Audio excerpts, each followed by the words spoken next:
résolution de la crise du Darfour était au centre de l'audience qu'a accordé ce matin le président de la République Idriss Déby Itno à la représentante spéciale conjointe adjointe à l'opération hybride Union africaine-Nations Unies au Darfour. Le ministre de l'Environnement était ce matin face aux élus du peuple. Mohamed Béchir Okormi a répondu à une question orale portant sur la protection de l'environnement.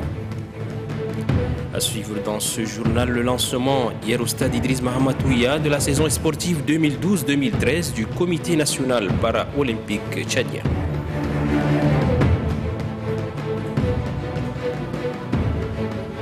Merci de nous rejoindre sur Télé-Tchad pour ce journal. À la une de cette édition, activité du président de la République, le chef de l'État Idriss Déby Itno, a accordé ce midi une audience à la représentante spéciale conjointe adjointe à l'opération hybride Union africaine-Nations Unies au Darfour, Dr Aïchatou Mindaoudou Suleiman. La résolution de la crise du Darfour était le principal point abordé. Nassour Nodjiti. Celle qui a dirigé pendant 10 ans la diplomatie nigérienne et depuis plus d'une année la représentante spéciale conjointe adjointe à l'opération hybride Union africaine-Nations Unies pour le Darfour, UNAMID. Dr Aïchatou Mindaoudou Suleiman, après avoir pris service et mené d'intenses activités sur le terrain, est venu rencontrer le président de la République, Idriss Déby Itno, pour lui faire le compte-rendu détaillé de sa mission au Darfour. Pendant 3 quarts d'heure, la responsable de l'UNAMID et le chef de l'État, entourés de ses proches collaborateurs, ont épluché le dossier Darfouri à l'aune de l'accord de paix signé à Doha. Je suis venu lui faire le compte-rendu des activités de la mission, particulièrement de la médiation au Darfour, et prendre ses conseils, et surtout aussi lui faire le compte-rendu de la réunion qu'il y a eu il y a une semaine à Doha. Comme vous le savez, le Tchad joue un rôle pivot dans la recherche de la résolution du conflit du Darfour, et j'ai profité de l'occasion pour solliciter encore plus la bienveillance du président de la République pour nous appuyer dans ce processus. Pour le docteur Aïchatou Mindaoudou, l'appui du président de la République, Idriss Déby Itno, pour la résolution définitive de la crise du Darfour est plus que nécessaire. Il a réitéré son engagement à continuer à travailler sur le dossier, malgré le fait que c'est de son propre chef qu'il le fait. Et je peux dire ici, apporter le témoignage que l'intervention du Tchad dans le dossier du Darfour a beaucoup fait avancer les choses. Et nous nous en réjouissons, et Inch'Allah, je pense qu'on va sortir de ça. La représentante spéciale conjointe adjointe à l'opération hybride Union africaine-Nations Unies au Darfour s'est dit optimiste quant à la réussite de sa mission. La première dame du Tchad, Hinda Déby Itno, a reçu pour sa part le groupe d'entraide à l'enseignement supérieur au Tchad, conduit par le professeur Bombé Ndirimian. Nous retrouvons une fois de plus Nassour Nodjiti. Les 3 médecins, l'avocat et le professeur d'université exerçant dans l'Hexagone sont des envoyés spéciaux du groupe d'entraide à l'enseignement supérieur au Tchad qui désirent mettre leurs compétences à la disposition de leur pays. Et c'est avec une attention toute particulière que la première dame, Hinda Déby Itno, les a écoutés pendant plus d'1 heure. Celle qui encourage une saine émulation dans le milieu éducatif tchadien à travers le prix de l'excellence décerné chaque année aux meilleurs bacheliers, ne pourra qu'accueillir avec satisfaction toute démarche tendant à mettre le système éducatif sur l'orbite de l'excellence. Elle nous encourage à continuer nos activités et aussi à sensibiliser le reste de la diaspora pour nous rejoindre afin que tous ensemble on puisse contribuer efficacement au développement de notre pays. La constitution de ces groupes est une réponse aux nombreux appels du président de la République à la diaspora tchadienne. Hier soir, les membres du groupe d'entraide à l'enseignement supérieur au Tchad étaient conviés à un dîner offert par le Premier ministre Emmanuel Nadingar. C'était à la résidence officielle du chef du gouvernement, en présence des présidents des grandes institutions, des membres du gouvernement et plusieurs autres personnalités. Ramad Dey Hassan. Au cours de cette soirée riche en enseignements ayant rassemblé de hauts cadres tchadiens, il a été essentiellement question d'échanger sur le développement et la reconstruction du Tchad conformément à la politique de la Renaissance prônée par le chef de l'État, Idriss Déby Itno. Le président du GEST, Dr Ndirimi Ambombe, a saisi cette occasion pour faire la présentation de membres du GEST en mission de travail au Tchad. Il s'est réjoui de l'attention particulière que le plus haute autorité accorde à cette organisation. Dr Ndirimi Ambombe a indiqué que le GEST est une organisation de la diaspora tchadienne de la France qui possède un répertoire de compétences dans le domaine de l'enseignement supérieur et de la santé. Je vais tout simplement remercier Monsieur le Premier ministre qui a fait des objectifs du GEST son cheval de bataille. Un cheval de bataille il faut le préciser, a été façonné, décidé par le président de la République. Et le Premier ministre l'a bien utilisé, l'a bien appliqué. Dans ce mot de circonstance, le Premier ministre Emmanuel Nadingar a apprécié le travail remarquable abattu par le GEST et son implication dans le projet de développement lors de sa mission de travail au Tchad. La mise en œuvre des instructions du chef de l'État a été entamée, a-t-il souligné. Pour le chef du gouvernement, cette vision matérialise la pensée du chef de l'État. Cela intègre parfaitement la politique de la renaissance du pays qu'on n'est pas le chef de l'État. Et également cette politique du développement qui est sur les rails. À travers toute la diaspora, les membres du bureau qui sont venus à solliciter leur concours légitime pour le développement de notre pays. Cette soirée organisée à l'honneur de la délégation du GEST, qui a duré plus de 2 heures, s'est achevée dans une ambiance de convivialité. Avant son départ pour la France, la délégation du GEST a été reçue en audience ce mardi par le Premier ministre Emmanuel Nadingar. Restons toujours dans ce volet. Baccalauréat, session spéciale d'octobre 2012. À quelques heures de la proclamation des résultats, le ministre de l'Enseignement supérieur et de la Recherche scientifique a fait un point de presse. Je veux plutôt Makaya Santeiso. La présente session ayant vu la participation de 63 531 candidats, plus de 27% ont totalisé une moyenne inférieure à 5 sur 20. Vous comprenez bien que ces candidats ne mériteraient pas d'être en classe de terminale. Ce phénomène des candidats sans niveau contribue fortement à baisser le taux d'admission. Face à la baisse vertigineuse du niveau des élèves, ce que nous déplorons tous et assumons à la fois, le chef de l'État a donné des orientations précises pour que le gouvernement en fasse une préoccupation de premier ordre. Mon département est instruit pour apporter des correctifs qui s'imposent afin d'amener les jeunes à ne pas céder au désarroi et de considérer le baccalauréat comme un véritable défi à relever. Les résultats vont être proclamés dans quelques instants. Je demande à ceux des candidats qui ne seront pas admis de s'armer de courage, car le baccalauréat n'est pas une fin en soi.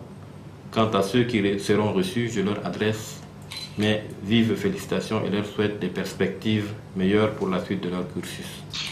Aussi, toutes les institutions de formation du supérieur sont-elles instruites pour absorber le mieux qu'elles peuvent les nouveaux lauréats.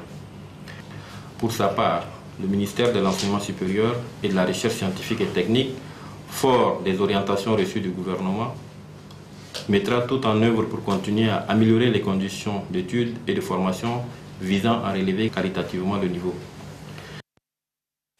À présent, je vous propose à suivre le président du jury du baccalauréat, Dr Mohamed Maloum, qui donne ici les statistiques faisant état des résultats. Pour cette session spéciale d'octobre 2012, nous avons enregistré 63 531 candidats répartis sur 12 séries différentes. Les résultats par série se présentent comme suit. Série A4. Inscrits 36 574.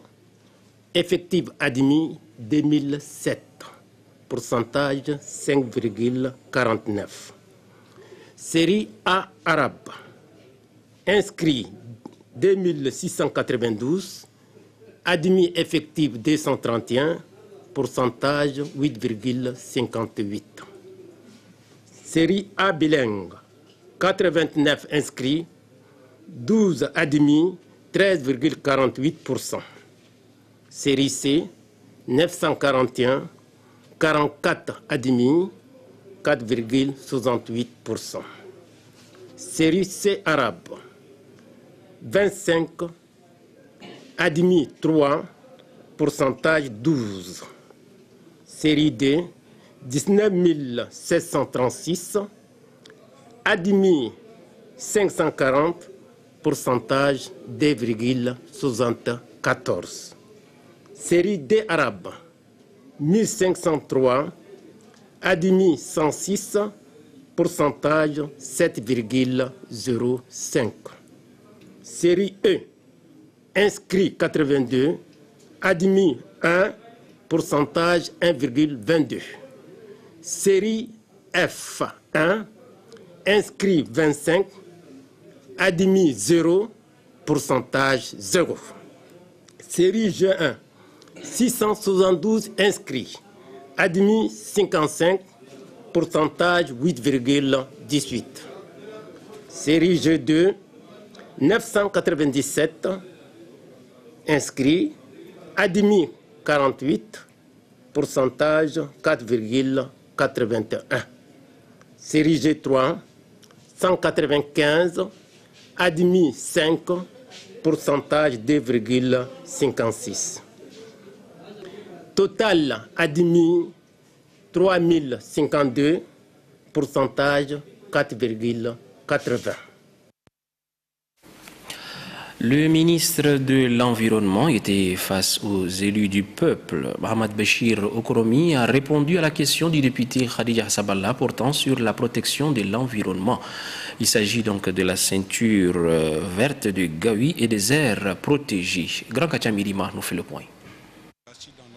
La 4e séance de la 2e session ordinaire est relative à la question orale avec débat. En effet, le 9 mai dernier, la présidente de la Commission développement rural et environnement, la députée Khadija Asabala, soumet au ministre de l'Environnement 2 préoccupations majeures. Il s'agit de l'état actuel de la ceinture verte, de sa gestion antérieure et des solutions préconisées pour entretenir les arbres. La députée Khadija Asabala évoque également les anciennes ceintures vertes, notamment Coqueville, à Farsha, Mélésie et celui de Koundoul qui, selon elle, sont en voie de disparition. À toutes ces préoccupations de la députée, le ministre de l'Environnement et des Ressources halieutiques s'est prononcé en ces termes. Afin d'éviter de tomber dans le travers des anciennes ceintures vertes, des dispositions sont envisagées pour définir le statut des différentes portions de la nouvelle ceinture verte, qui peuvent être classées ou co-gérées avec les communautés villageoises riveraines. Par ailleurs, le département entend également créer dans chaque arrondissement un poste forestier pour, entre autres, mieux gérer les espaces verts.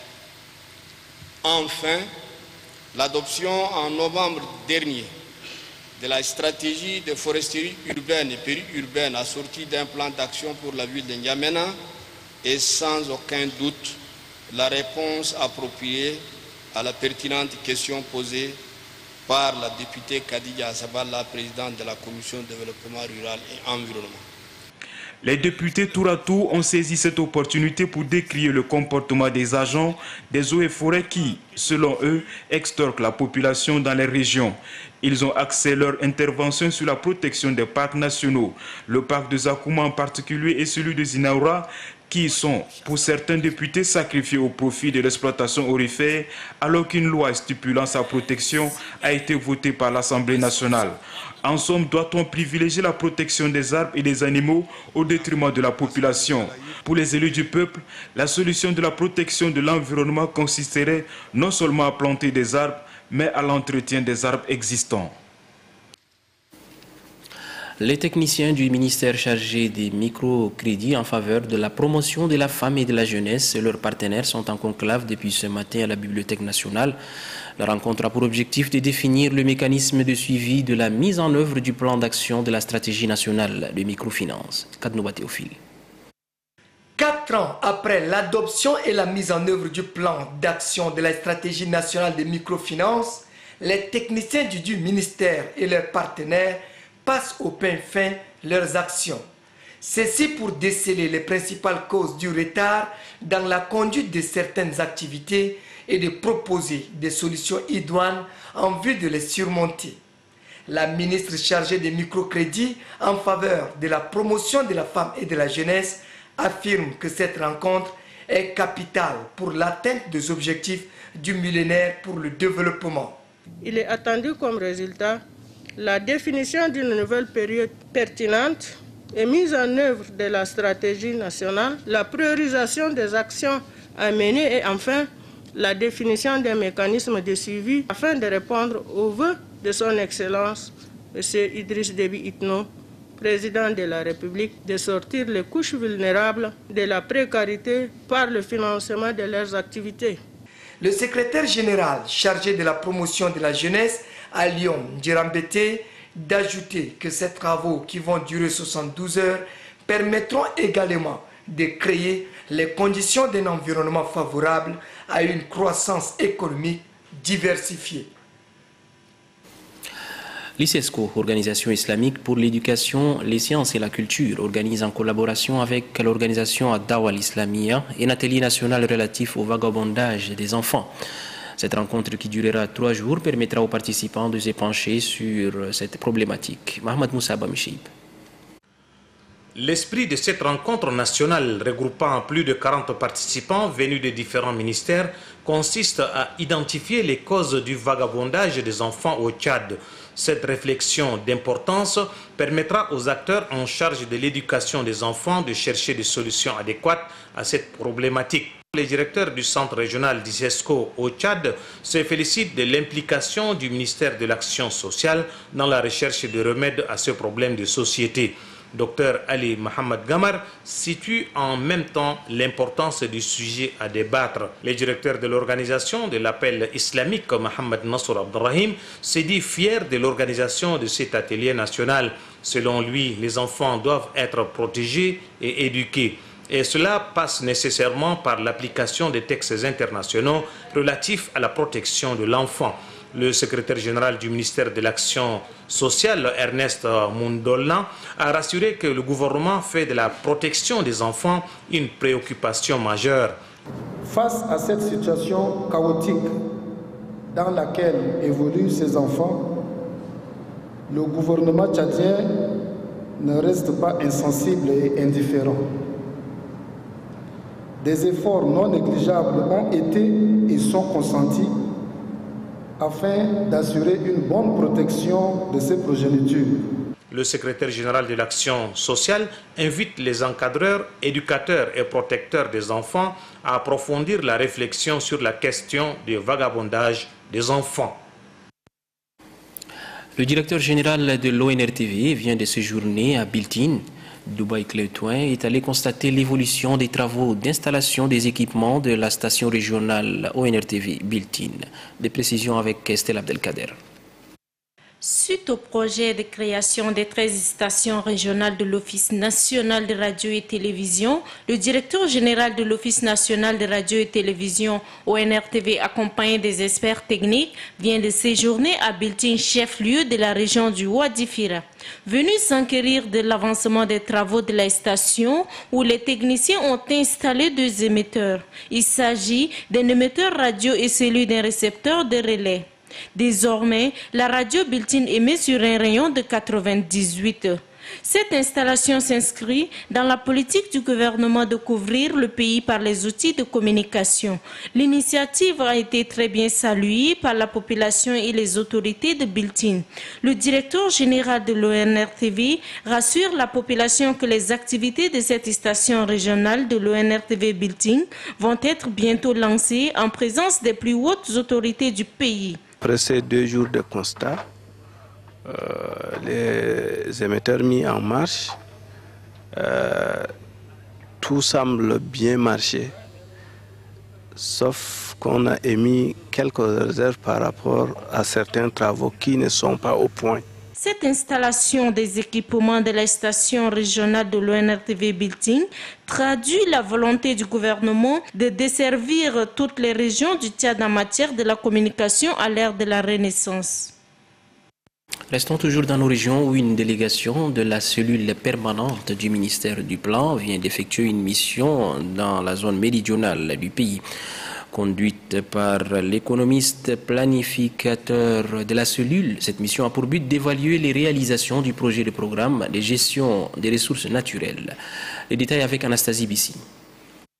Le programme de gestion des ressources naturelles évalue ses réalisations sur le terrain.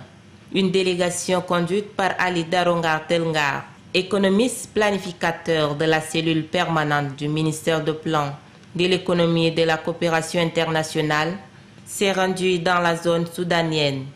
Il s'agit de Sar, Koumra, Doba, Bebidja, Mundu, Deli, Lai et Bongor. Le programme de gestion des ressources naturelles intervient dans la réalisation des fermes agricoles, l'équipement en matériel de travail, la formation en technique de production et le reboisement communautaire. Partout où ils sont passés, le chef de mission et sa suite ont eu à échanger avec les responsables de ces points focaux qui ont indiqué que les paysans mettent à profit les différentes techniques de culture. Ils soulignent par ailleurs qu'il y a une nette amélioration dans la production. La délégation qui a aussi visité les différents champs expérimentaux apprécie l'engagement des responsables des points focaux. Ali Darongar Telngar révèle que beaucoup reste encore à faire du côté des partenaires en termes de logistique. Le programme de gestion des ressources naturelles qui a démarré en 2010 prendra fin dans quelques mois. Cette nouvelle brève, la région du Bahr El Ghazal vient d'être dotée d'un local pour la Croix-Rouge. C'est un bâtiment construit sur une superficie de 60 sur 100 mètres à Moussoro, chef-lieu de la dite région. L'inauguration de ce siège régional de la Croix-Rouge s'est déroulée en présence des autorités de la région ainsi que des responsables de la Croix-Rouge.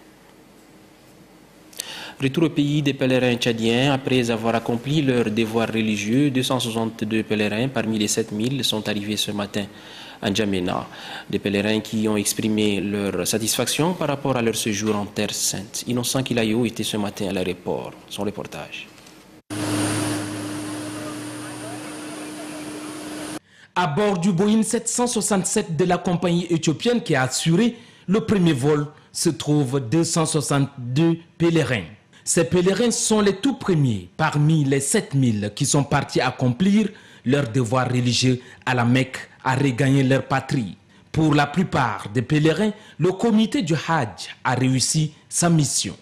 À 100% satisfait d'accomplir ces devoirs religieux avec l'aide de Dieu, bien sûr, en premier lieu, avec les organisateurs tchadiens. Cette année, il y a une amélioration sur le plan de l'accueil à Médine, dans le cadre même de logement. Et même à Mina, tout s'est passé au moins, on pouvait dire au moins à 80%. Une appréciation qui vient s'ajouter à celle obtenue de l'Arabie Saoudite. Au niveau de l'Arabie Saoudite, le ministère des Hajj fait des clarifications suivant les organisations de pèlerinage par pays. Je vous annonce que notre pays, le Tchad, était le premier. Dans le cadre organisationnel, logement, en même temps déplacement à Médine. Les derniers pèlerins sont attendus dans la capitale le 25 novembre 2012. Les relations bilatérales entre le Tchad et les États-Unis et la situation des enfants soldats étaient au centre d'une conférence tenue ce matin dans l'enceinte de l'ambassade des États-Unis d'Amérique. C'est une conférence animée par 2 cadres de l'administration américaine en séjour au Tchad. Une conférence qui se tient après les rencontres avec les membres du gouvernement, le président de l'Assemblée nationale et la société civile. Noubadumba Italomadi. Ces deux cadres de l'administration américaine, Keren, sous-secrétaire d'État adjoint pour la démocratie, le droit de l'homme, du travail, et Ruben, sous-secrétaire d'État adjoint des affaires africaines, arrivés pour la première fois au Tchad, ont échangé avec les hommes des médias. Ceci sur les relations bilatérales entre les États-Unis d'Amérique, le Tchad, et aussi sur la situation des enfants soldats. Selon ces diplomates, en 2011, le Tchad faisait partie des pays qui ont retiré les enfants soldats de l'armée. Et cela, disent-ils, a permis au président américain de soustraire le Tchad de la liste des pays pratiquant l'enrôlement des enfants dans l'armée. Les États-Unis d'Amérique se félicitent de la volonté de l'État tchadien dans ce domaine. La démocratie, la bonne gouvernance et la liberté d'expression constituent un autre point essentiel qui a été abordé par les conférenciers. Selon eux, ces valeurs sont à la base de la démocratie. Les orateurs de poursuivre que le renforcement de la démocratie est une priorité des États-Unis pour l'Afrique. La délégation a aussi rencontré la société civile. Au milieu de leur discussion, la participation de celle-ci à la gestion des affaires publiques. Pour ces diplomates américains, la démocratie est un sport participatif. Ils invitent la société civile et le gouvernement à plus de dialogue afin de préserver ces valeurs démocratiques. Droit de l'environnement et représentation culturelle africaine pour une approche dialectique, pragmatique et protectrice des générations futures. C'est le titre d'un livre présenté mercredi dernier au CEFOD. Écrit par Dr Sitak Yombatina, juriste et socio-anthropologue, cet ouvrage vient de paraître aux éditions universitaires européennes en Allemagne. Ghislain Chanikoudou. Réfléchir sur la protection de l'environnement en lien avec le droit et les représentations culturelles africaines, une première dans la littérature tchadienne. Quel rôle joue aujourd'hui l'homme dans l'équilibre des écosystèmes? Profondément perturbateur, il semble bouleverser l'ensemble de l'édifice par une croissance économique et démographique fulgurante, l'exploitation abusive des ressources naturelles et la pollution. La Terre est donc sous pression et l'espèce humaine est menacée. Dans son ouvrage, Dr Sitak Yombatina aborde les questions relatives aux fondements scientifiques, aux sources de droit de l'environnement et surtout aux problématiques, entre autres, environnement, développement durable et génération future. Droit de l'environnement et représentation culturelle africaine pour une approche dialectique, pragmatique et protectrice des générations futures est le fruit d'une recherche et de 12 ans d'enseignement dans les universités européennes et africaines. À travers 149 pages, l'auteur veut construire un droit de l'environnement effectif et efficace qui tienne compte des valeurs et des représentations culturelles liées à la question de l'environnement en faveur des générations futures. Ce livre ouvre un débat qui pourrait intéresser pouvoirs publics, chercheurs et institutions qui œuvrent pour la protection de l'environnement. En sport, ouverture hier soir au stade Idriss Mahamatouya de la saison sportive 2012-2013 du Comité national para-olympique tchadien. La cérémonie a été présidée par Esther Weibogo, troisième maire adjointe de la commune de N'Djamena. Le point avec Cory Lombor. La cérémonie a été marquée par un défilé à pied et sur leur tricycle. Les déficients auditifs, les handicapés moteurs, visuels et les retardés mentaux ont arraché une salle d'applaudissements. Devant un parterre de personnalités, troisième maire adjointe de la commune de N'Djamena, le président du comité olympique sportif tchadien, le directeur du sport de haut niveau ainsi que quelques éléments éperviers basés au Tchad. Dans une intervention, le vice-président du comité national paralympique du Tchad, Dikwa Matna Etienne, a mis l'accent sur la personne vivant avec un handicap. La charte internationale de l'UNESCO sur l'éducation physique et sportive fixe en son article que tout être a le droit à l'éducation physique et sport qui sont indispensables à l'épanouissement de sa personnalité. Des séries de courses ont couronné la cérémonie.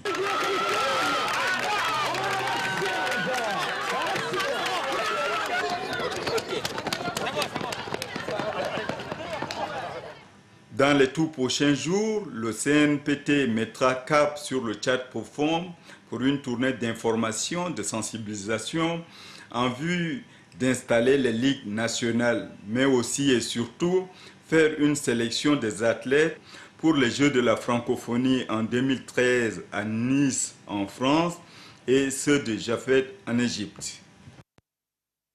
Voilà, c'est avec l'ouverture de la saison sportive du Comité national paralympique tchadien que s'achève ce journal télévisé en français. Merci de l'avoir suivi. Bonsoir et à demain, Inch'Allah.